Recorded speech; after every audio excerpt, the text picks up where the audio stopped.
I've had some great conversations over the last few years being on the USA staff with Hugh McCutcheon, the head coach, of course, with Paula Weishoff, with Jamie Morrison, with Jenny Herniason, with Tom Black, with Ron Larson and others. We've had some very provocative dialogue about how to increase this ability because, as I said, it was one of my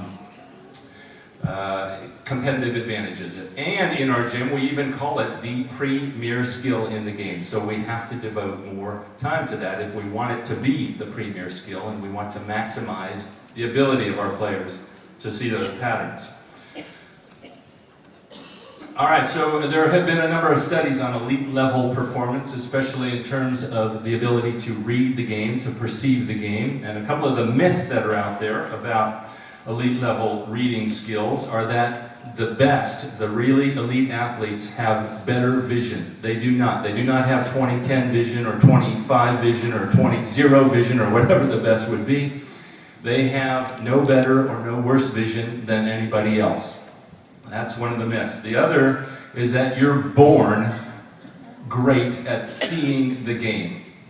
The Michael Jordans and the Kobe Bryants and the Wayne Gretzkys, the great ones who have the ability, and Aaron Rodgers for that matter as the quarterback for the Green Bay Packers, they're not born with that ability. That ability is developed over long periods of time, and again, real game, real time situations or opportunities to read those patterns.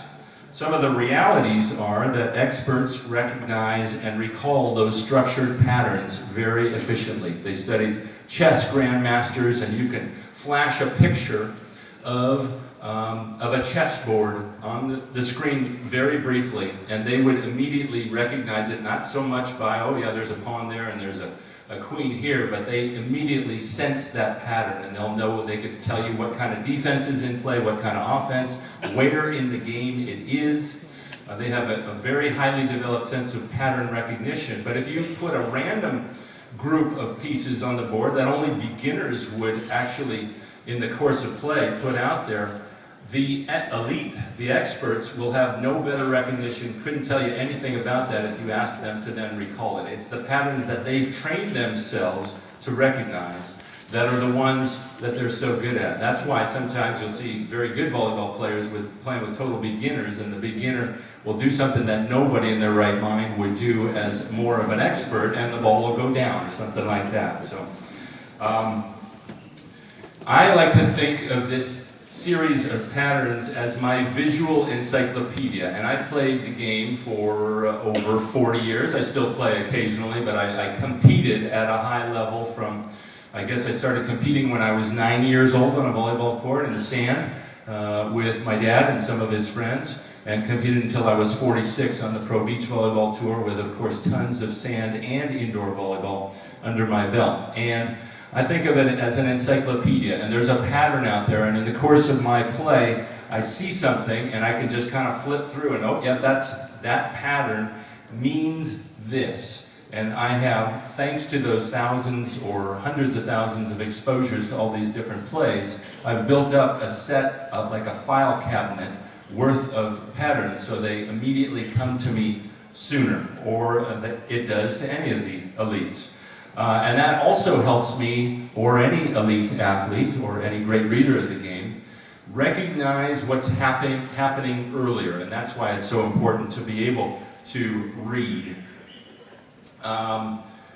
A great quote I read a few years ago was about Wayne Gretzky, as somebody was studying elite athletes, elite readers of the game, and the quote was from an opposing goaltender. As Wayne Gretzky was barreling down the ice on a fast break, maybe it's Wayne and two of his teammates against 2 or 3 defenders and the goalie, and all the goalie was thinking was, oh my God, what does Wayne see that I cannot see right now? And that's essentially it. Recognizing the pattern a little sooner than anybody else, and I get a little bit better jump on the ball, and that translates to a lot of points won. I'm guessing that all of you must have had the experience where you see the attacker on the opposing team jump, and the attacker has her hand out, or his hand out, depending on which sex you coach, And you can see very clearly that a tip is coming, and you start calling it out from the bench, and you say tip, tip, tip, tip, tip, tip, tip, tip, tip, tip, tip. Well, you saw it about 5 seconds before your athlete, so how do we help them see it a little sooner? That's the key. We all know it. We all know the feeling. We get some advanced visual cues. We need to use efficient search strategies. We can sift through and know what to look for. There is a great series of YouTube clips on the great soccer player Cristiano Ronaldo, and they did some studies on him. I think it's still up at YouTube, but I won't guarantee it. And one of them was they hooked up a sensory system to his eyes. And so they were watching what his eyes were watching. As they moved, the sensor tracked it. So now you actually get to see exactly what he's looking at. And as he's dribbling toward a defender, he spends very little time looking at the ball. Most beginners would be looking down, touching the ball, here I go, and I go there, and I have no clue what's going on out here. He, on the other hand, spends almost no time looking at the ball, and he spends a lot of time looking at the right things. Most athletes watch the ball a lot, or they're not looking at the right things, and they take a lot of short looks to different areas. He, on the other hand, and other experts take longer looks at the right things. So we need to help our athletes pick out what the right things are to look at. He looks at the defender's hips a lot, as a basketball player probably would. And if I see, as I'm dribbling down with a soccer ball or a basketball, and I see the defender's hips go a little this way, I know that that defender can defend me better there than the defender can with me going that way. So if I'm aware of these constantly changing hip angles, for example, as you would see in this video, then I can blow right by. I have again, a real-time advantage that could change in 1/10 of a second, but while the defender's hips are in a certain alignment, I have an advantage over there. As soon as the hips change, or the feet change, or there's a little bit of a lean, now my advantage changes. But if I recognize that earlier, that's what separates me from the average athlete. Talk about ball watching. We're at the Open tryout for the women's national team each year, as all of us on the USA staff go to, and we get to see lots of really good players who've dedicated themselves to being the best they can be, almost all of them in college and with aspirations one day to play for the USA. And it's just shocking at their level, and even sometimes in our gym, how it seems like all they're doing is watching the game through a couple of long paper towel tubes.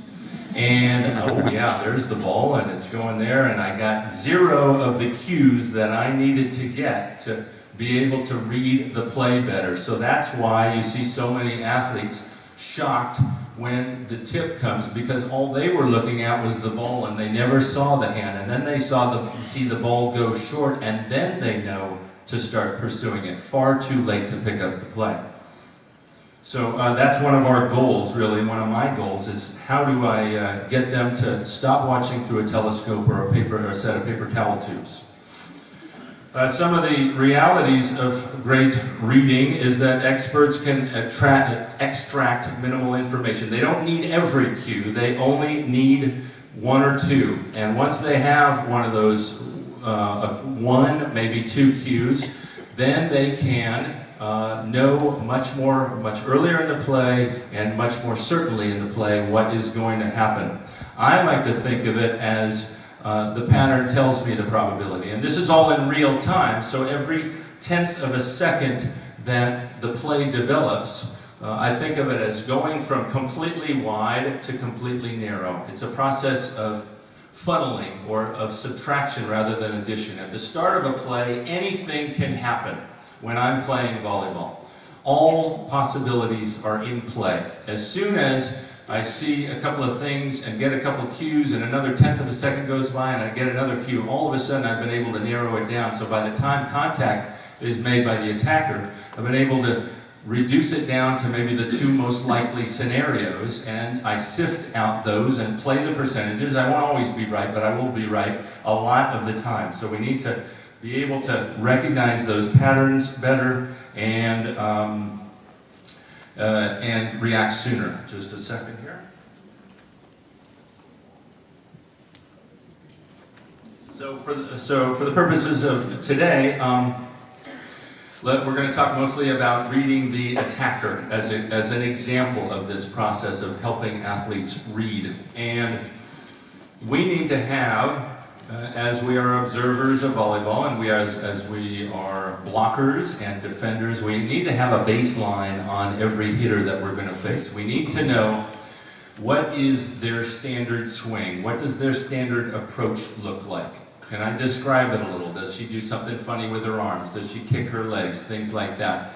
So I have this baseline that is common to many attackers, and then I have something that's called hinky.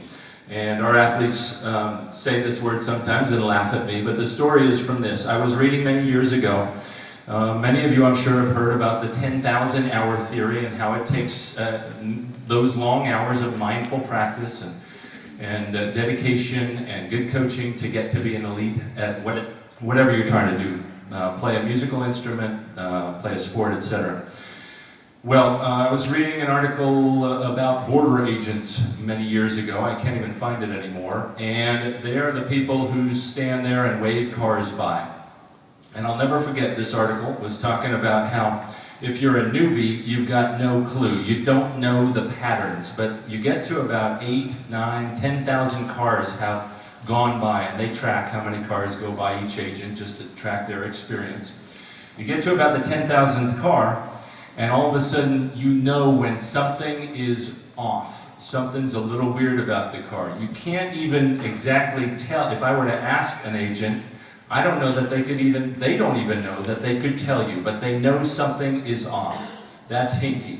That's the thing that jumps out to me when I'm playing defense, is I have a baseline on a hitter, and then I have what's not baseline, what's unusual, what's different about these attackers. Every attacker has a point of hinky.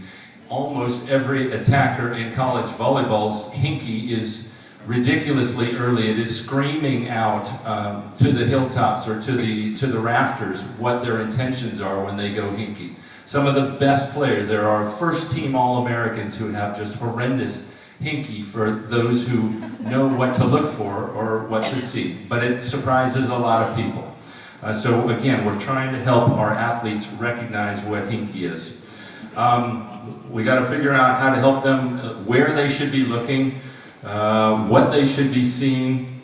I was having a nice lunch today with a great friend and former coach, Bill Neville. I see you there in the back, Nev, and he was talking about the difference between looking and actually seeing, and so that's part of it too, in terms of actual understanding and recognition of the pattern. I can look over in the corner, or I can really see the corner, or see the hitter, and see the hand, and see the elbow, and things like that. So one of our first strategies in the USA gym, and I'm going to give you 6 here, and Tom and I have talked a little about that, and Ron Larson too, is just combining. A lot of you probably have some keywords that you use. I heard it from Nev originally, kind of the 4x4 method, where you have maybe 4 main things that you focus on in helping your athletes receive serve. And each of those 4 keys you can say in no more than 4 words, and now you have a short series of bursts that you can give feedback with. Well, what we try to do in our gym is combine that with maybe some pictures, either from us or from the athlete on the previous play, and then maybe ask them questions. And so, Jenny, I don't know if you're here, but thank you for taking these really goofy, non-sexy pictures here, but we'll throw them up there anyway. And so you might ask your athlete, okay, what does this mean? Or you might say, hitter, shoulder, what was it doing? Or hitter, elbow, or hitter, hand, depending on what you feel is the appropriate cue for your athletes to look at. For me, it's often the hand, but I'll show you more about that in a minute. So you might ask an athlete, you might stand with an athlete and ask her or him, what does that mean? What's this hitter going to do? And the answer, hopefully, in this is probably take a hard swing. Then what's the hitter going to do in this situation? Elbow, hitter, elbow, what was it doing? Or what does this mean?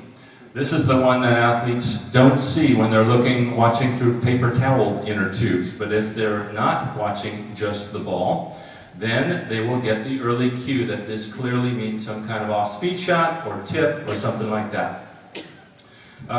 This is even goofier, wow. Anyway, but it probably means hinky.